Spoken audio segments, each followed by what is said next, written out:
Армысыздар, құрметті көрермендер. Бүгін 16-шы емтиханның шешуін шығарамыз. Шексіз тізбектер. 6 бұрыштардан тұратын шексіз торлар берілген. Шексіз тор. Осындай 6 бұрыш.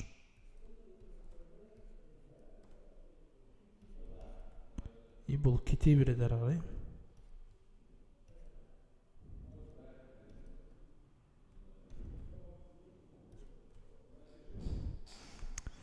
Осы бір тордың ұштарына жалғанған кезде, егер біз желіні бір тордың ұштарына мына жерге жалғасақ, мына жақтан тоқ кіргіземіз, мына жерден тоқ шығарамыз. Сол кезде осы тордың кедергісі неге тең болады дейді. Бұны біз суперпозиция принципі бойынша шығарамыз.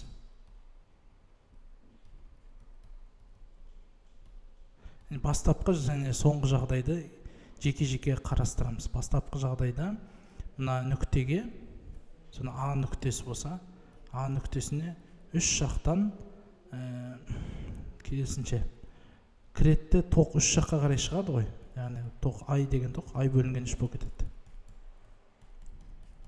Сосын мына Б нүктесіне тоқ кірген кезде үш жақтан кіреді. Бір-біріне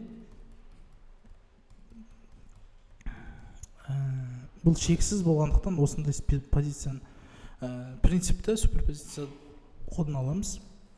Екеуін бір-біріне қосамыз. Сонда негізі А, Б нүктесі арасындағы кедергі неге тең? Жалпы тоқ көбейтілген жалпы кедергі ғой. Тең болады. Бастапқы жағдайда осының бойында ай бөлінген үш тоқ өтеді. Және соңғы жағдайда ай бөлінген үш тоқ өтеді. Екеуін қосамыз. Сонда бізде жалпы кедергі неге тең? 2R бөлінген 3 болады. R бізде 42 Ом. Сонда 2 көбейтілген 42 бөлінген 3. 42-ні 3-ке бөлсек 14. 14-ті 2-ге бөлсек 28 Ом болады. Екінші есеп. Мына стандартты шексіз тізбектің кедергісін табыңыз дейді. Бұл жерде қайталанатын элементтерді қарастырайық. Мынау қайталана береді. Шексіз болғандықтан бұл жерде бұл шексіз тізбектің кедергісін x деп белгілейік, және де бір ұяшығын алып тастасақ, ол шексіздік азайтылған бір шексіздікке тең ғой. Сол үшін біз бірінші ұяшығын жеке қарастырайық. Мынау бір r бірге тең, бір, ал мынау болса 6 Ом. Қалған бөлігі шексіз. Шексіздіктің жалпы кедергісі бұл жағдайда бұл есепте өзгермейді. Ұяшықтары бірдей. Жарайды. Осы x мұнаның жалпы кедергісіне тең. Жазамыз. X тең болады. Бір қосылған, бір себебі болған тізбектес қой. 6 мен x бір-біріне параллель. Олады 6x бөлінген 6 плюс x деп жазсақ болады. Мынаған 6 плюс x-тен берейік. Мынағанда 6 плюс x-тен береміз. Сол кезде 6x плюс x квадрат неге тең? 6 плюс x плюс 6x.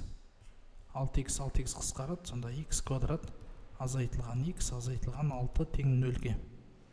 Вет теоремасымен минус 3 плюс 2 береміз. Сол кезде осы теңдердің шешімі болады. X 3 Омға тең, немесе x минус 2 Омға тең. Кедергі теріс сан бола алмайды. Сол үшін жауабымыз 3 Ом. Үшінші есеп. Бұл жерде уже осы шексіз тізбектің кедергісін табыңыз дейді. Әр жағдайда қараңыздар, 2-ге әр ұяшық, мына ұяшық 2 есе көбейеді. Мына жерде 2 есе көп. Мына жақта тағы да 2 көбейтілген 2 4 деп кете береді екен. Осы жағдайда қалай шығарамыз? Біріншіден біз жалпы кедергіні x деп белгілейік. Жалпы кедергі осы екі нүкте арасында AB нүктесі болса AB. Сосын енді біз бірінші ұяшықты қарастырмаймыз. Яғни жалпы шексіз кедергінің ішінде біріншісін қарастырмаймыз. Сосын мына қалғандарын енді қарастырайық. Мыналарды қарастырайық. Не болады? Бұл жерде біріншісі уже 2-ден басталады, Yani біріншісі 2 есе көбейді, екіншісі 4 болады. Алдыңғы кезде 2 болды ғой, 4. Үшіншісі 8 болады, алдында 4 болған. Демек, әр бір ұяшық 2 есе көбейіп жатыр. Демек, жалпы кедергіде бізде 2 есе көбейеді. Дұрыс қой, түсінікті ме? Сонда x неге тең? 1 мен 1 бір-біріне тізбектес қосамыз. Міне екеуі де оған тізбектес. 2x көбейтілген 1 бөлінген 2x қосылған 1. Жақсы, енді осыны былай жазайық. X азайтылған 2-ні көбейтеміз. 2x қосылған 1-ге. Бұл неге тең болады? 2x-қа тең болады. Жақшаны ашамыз. 2x квадрат қосылған x азайтылған 4x азайтылған 2 тең болады 2x-қа. Сол кезде бізде 3x квадрат азайтылған 6x азайтылған 2 тең болады 0-ге. Тұр. Мына жерде x минус 3 5 болады екен. Нәрсеналар 5. Мынау 2x. Жақсы. Дискриминантпен табамыз. X неге тең? Минус b дегеніміз 5 болады. Плюс минус түбірасты b квадрат 25. Азайтылған 4 асы ол қосылған 4 көбейтілген 2 көбейтілген 2 болады. Бөлінген 2a. 2 көбейтілген 2. Сонда 5 плюс минус түбірасты 25-ке 16-ны қоссақ 41 болады. Бөлінген 4. Мына жерде плюс болады, минус теріс сан бола алмайды. X бізде шамамен неге тең? Калькулятормен табамыз. 5 қосылған 41-дің түбірастысы бөлінген 4. 2-де 85, ол шамамен 3 болады екен. Шамамен 3, 10. Жақсы, енді соңғы есебіміз. Суретте көрсетілген шексіз тізбек A мен B нүкте терминалдар арасындағы кедергіні табыңыз. Әр резистордың кедергісі 5 омға тең. Бүтін санға дейін дөңгелектеңіз. Так. Мына жерде қарасаңыздар, бізде басында мынандай болып тұрады, кейін мынандай, сосын мынандай, кейін мынандай. Қайталана береді ішке қарай, сосын екі мына А мен Б нүктесіне байланысты симметриялы болғандықтан мына жерде үзіп тастасақ болады. Сосын мына жақта да үземіз, мына жерде үземіз. Сөйтіп, ол кезде бізде уже жақсы бір не болады, қайталанып жатыр. Біріншіден мына екеуінің арасында кедергі x тик. Бірінші жағдайда бүкіл шексіз тізбекті қарастырған. Сосын бірінші ұяшықты қалдырайық. Бірінші ұяшық дегеніміз ол мынау ғой.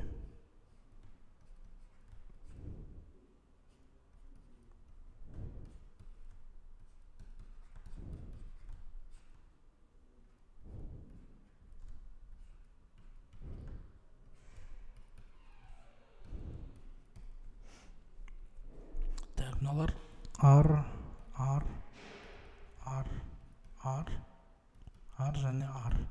Мынау бірінші ұяшық. Енді екінші ұяшық бұның ішінде мына жерде мына екі нүктенің арасында болады, сол үшін бұл жерде X деп жазсақ болады.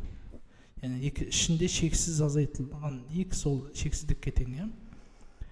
Енді осының жалпы кедергісін табамыз. Ол үшін біз бұны басқаша формаға өзгертейік. Мына жерде жоғары жақта 2R мен не болады? Мына жерде X бір-біріне параллельні. Сосын мына R мен R бір-біріне тізбектес. Бұл 2R болады. Осылар астыдағы неге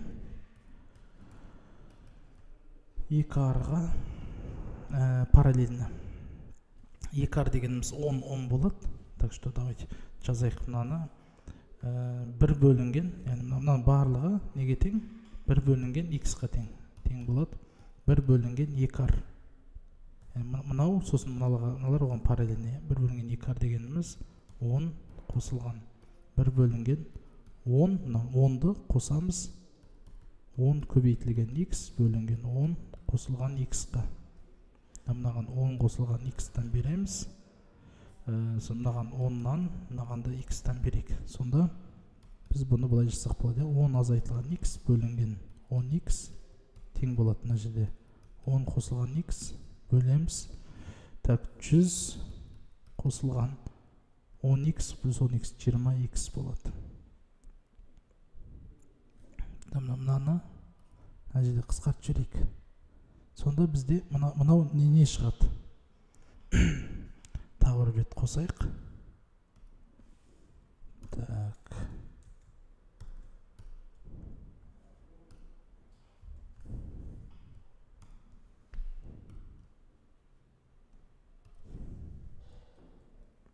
Не? 10 азайтылған x бөлінген x тең болады. 10 қосылған x бөлінген 10 қосылған 2x. Бір-біріне көбейтейік. Мынаған көбейтсек, 10 көбейтілген 10 100 болады. Азайтылған 10x қосылған 2x 10-ға көбейтсек 20x болады. Азайтылған 2x квадрат. Тең болады мына жақта 10x қосылған x квадрат. 10x пен 20x 10x қысқарады. Сонда бізде 100 тең болады 3x квадратқа. X неге тең? 100 бөлінген 3-тің түбір астысы. Бұл қаншаға тең екен шамамен? 100 бөлінген 3 түбір асты 5,77. Шамамен бұл 6 10-ға тең. Жақсы, енді осымен біздің есептеріміз тәмамдалды. Сабағымыз бітті. Сау болыңыздар.